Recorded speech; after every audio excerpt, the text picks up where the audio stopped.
For those of you hearty daveners who come to shul on the seventh day of Pesach, first of all, thank you, thank you, thank you. Second of all, there's a lot of kiddush food waiting for you. And third of all, I wanted to share with you not only a love story, but a double love story. A Pesach double love story is your reward for coming to shul on the seventh day of Pesach. But before I can tell you the double Pesach love story, we have to talk about a little bit of halakha, Jewish law. And when was the last time I did that on this bima? But we need to go there to halakha. As you know, the Torah commands us not to possess any chametz on Pesach. And as you know, chametz is defined as the 5 species of grain: wheat, rye, oats, spelt, and barley.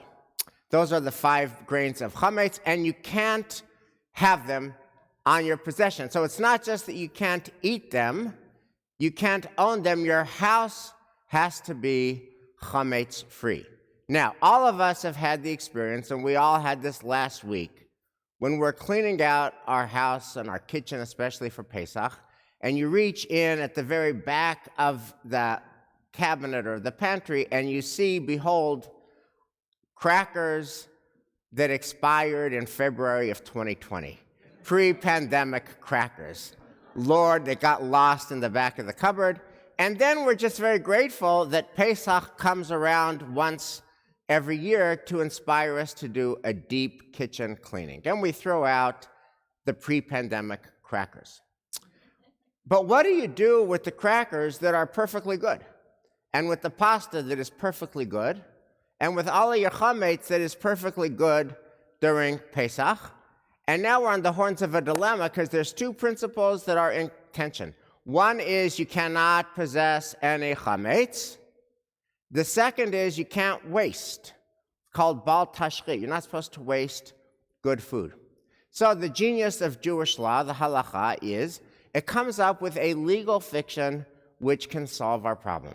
It is only Jews, after all, who are commanded to have no chametz in their homes on Pesach. Our beloved non-Jewish friends and beloved non-Jewish colleagues and neighbors are not so commanded. I mean, they could just have pizza morning, noon, and night. They violate no laws of the Torah. They're not Jewish. And so there's this mitzvah called mechirat chametz, where we sell our chametz to a non-Jew, and they own our chametz during Pesach. Now, there's a man named Dan Nesson who loves this mitzvah, who cannot get enough of this mitzvah. Starting about Thanksgiving, Dan will start announcing that it's not too early to start selling your chametz. And just so that you know, all secrets are going to be spilled on the 7th day of Pesach. Dan sells our chametz to a wonderful non-Jewish receptionist named Rhiannon Thomas. She can have all of our chametz. And if you did a document that empowers Dan to be your agent, he sells your chametz to Rhiannon, so that Rhiannon technically could go into your home, walk down to your basement, eat your crackers, drink your scotch, drink your fine Macallan 25 scotch if you have said bottle, and it's within her right because she is the owner of your chametz. Of course, that doesn't happen. It's a legal fiction. But what that means is that by tomorrow night, when Dan buys back your chametz, what we have done with this legal fiction is we have gestured towards 2 truths. Number 1, we have not owned any chametz during Pesach. Check, because Rhiannon had it. Number 2, we have not wasted any food. You didn't have to throw out perfectly good food. It's all yours as of tomorrow night when Yontif is over. Okay, what does that dry legalism have to do with a love story, let alone a double love story? So the Wall Street Journal last week had this fabulous article about the particular challenges of, this is a little bit niche, but the particular challenges of observant Jews who are dog owners and love their dogs. And here's the nature of this particular challenge. It turns out that dog food, Rover's can of dog food, is pure chametz, right? Rover's dog food is made with the 5 species of grain. Now, of course, we humans don't eat Rover's dog food, but again, the prohibition is not just eating it, it's owning it. So therefore, if Rover is at your house, and if your cans of Rover's dog food are in your house, then now you have chametz in your possession. What is somebody who both cares about the details of the Passover observance and also loves Rover and wants to feed Rover, what are they supposed to do? So the Wall Street Journal article has 3 options. Option 1 is you can sell Rover to Rhiannon for 8 days. And now not only can Rhiannon eat your crackers and drink your scotch, she owns Rover. She owns your dog. Rhiannon owns your dog. And that totally works legally. And you also sell her, by the way, all of Rover's dog food.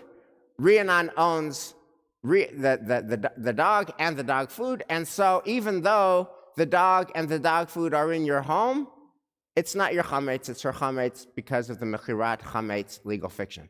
That works legally. It just doesn't work emotionally to sell a beloved member of your home, your dog, even symbolically and even for 8 days, which led to the second option.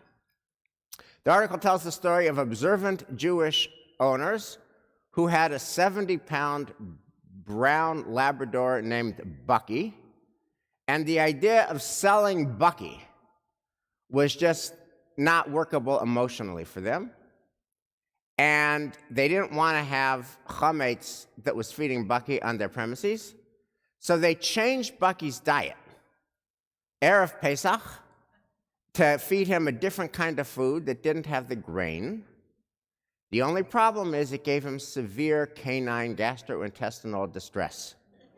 And that turned out to be a problem for Bucky and for Bucky's owners, especially when the distress manifested during the Seders. Which means that we need a third move, and that is why this article is in the Wall Street Journal. There was a sleepy dog food company called Evangers.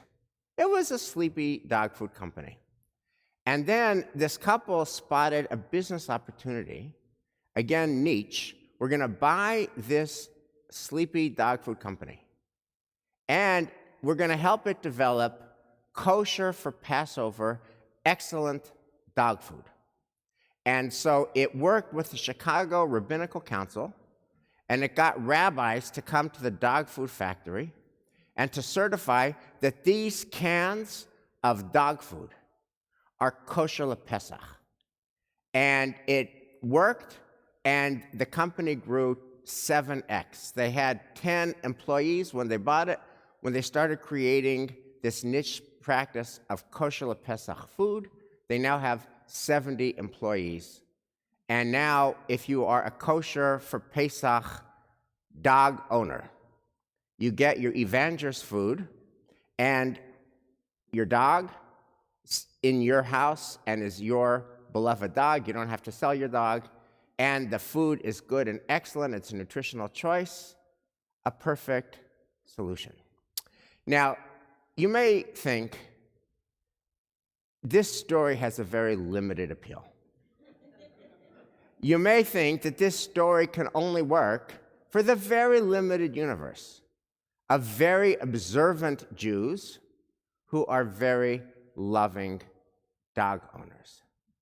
But I want to step back and say, I think this story has a broader truth and a broader application that applies to all of us.